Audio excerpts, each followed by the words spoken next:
Mika. Alors les 5 hommes qui étaient allés pour explorer le pays de Laïs prirent la parole et dirent à leurs frères, « Savez-vous qu'il y a dans ces maisons-là un éphod, des téraphins, une image taillée et une image en fonte? Voyez maintenant ce que vous avez à faire. » Ils s'approchèrent de là, entrèrent dans la maison du jeune Lévite, dans la maison de Mika, et lui demandèrent comment il se portait. Les 600 hommes d'entre les fils de Dan, munis de leurs armes de guerre, se tenaient à l'entrée de la porte. Et les 5 hommes qui étaient allés pour explorer le pays montèrent et entrèrent dans la maison. Ils prirent l'image taillée, l'éphod, les téraphins et l'image en fonte, pendant que le prêtre était à l'entrée de la porte avec les 600 hommes munis de leurs armes de guerre. Lorsqu'ils furent entrés dans la maison de Mika, et qu'ils eurent pris l'image taillée, l'éphod, les téraphins et l'image en fonte, le prêtre leur dit, « Que faites-vous » Ils lui répondirent, « Tais-toi, mets ta main sur ta bouche, et viens avec nous.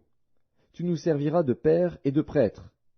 Vaut-il mieux que tu serves de prêtre à la maison d'un seul homme, ou que tu serves de prêtre à une tribu et à une famille en Israël ?» Le prêtre éprouva de la joie dans son cœur. Il prit l'éphod, les téraphins et l'image taillée, et se joignit à la troupe. Ils se remirent en route et partirent, en plaçant devant eux les enfants, le bétail et les bagages. Comme ils étaient déjà loin de la maison de Mika, les gens qui habitaient les maisons voisines de celle de Mika se rassemblèrent et poursuivirent les fils de Dan. Ils appelèrent les fils de Dan, qui se retournèrent et dirent à Mika, « Qu'as-tu? Et que signifie ce rassemblement ?» Il répondit, « Mes dieux que j'avais faits, vous les avez enlevés avec le prêtre et vous êtes partis. Que me reste-t-il? Comment donc pouvez-vous me dire, qu'as-tu? » Les fils de Dan lui dirent, « Ne fais pas entendre ta voix près de nous, sinon des hommes irrités se jetteront sur vous, et tu causeras ta perte et celle de ta maison. » Et les fils de Dan continuèrent leur route. Mika, voyant qu'ils étaient plus forts que lui, s'en retourna et revint dans sa maison. Ils enlevèrent ainsi ce qu'avait fait Mika et emmenèrent le prêtre qui était à son service, et ils tombèrent sur Laïs, sur un peuple tranquille et en sécurité. Ils le passèrent au fil de l'épée, et ils brûlèrent la ville.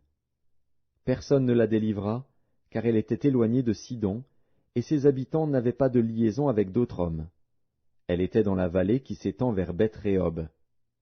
Les fils de Dan rebâtirent la ville, et y habitèrent.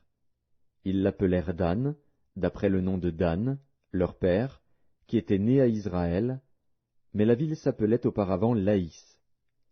Ils dressèrent pour eux l'image taillée, et Jonathan, fils de Gershom, fils de Manassé, lui et ses fils, furent prêtres pour la tribu des Danites, jusqu'à l'époque de la captivité du pays.